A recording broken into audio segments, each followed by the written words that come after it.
জঙ্গলের মাঝখান দিয়ে বয়ে যাওয়া রাস্তায় চলতে চলতে হঠাৎ গাড়িগুলো থমকে যায়। মুহূর্তেই গাড়িতে থাকা যাত্রীরা ভীত সন্ত্রস্ত হয়ে পড়েন, কারণ জঙ্গল থেকে রাস্তার মাঝখানে ছুটে আসে একটি বাঘ। দীর্ঘ সময় পর্যন্ত পথ আটকে রাখে বাঘটি। এতে গাড়িতে থাকা যাত্রীরা নিরুপায় হয়ে বাঘটির কাণ্ডকারখানা দেখছিল।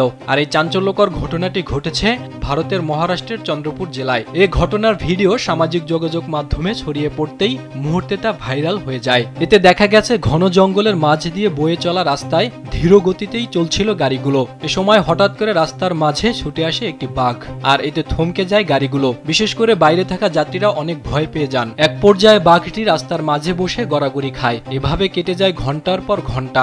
এখন যে কোনো ব্র্যান্ডের পুরাতন এসি বদলে নতুন ওয়ালটন এসিতে উপভোগ করুন 25% ছাড়। ফলে দীর্ঘ হতে থাকে যানজট। স্থানীয়রা জানিয়েছেন, চন্দ্রপুর মোহরলি সড়কে বাঘ থেকে এখন নিয়মিত ঘটনা। তবে এই পথে বাঘের ঘন ঘন উপস্থিতি বিশেষ করে 2 চাকার যানবাহনের জন্য বিপদ বাড়িয়ে তুলেছে। বন বিভাগ এই পথে চলাচল করার সময় ব্যাপক সতর্কতা অবলম্বন করার পরামর্শ দিয়েছে।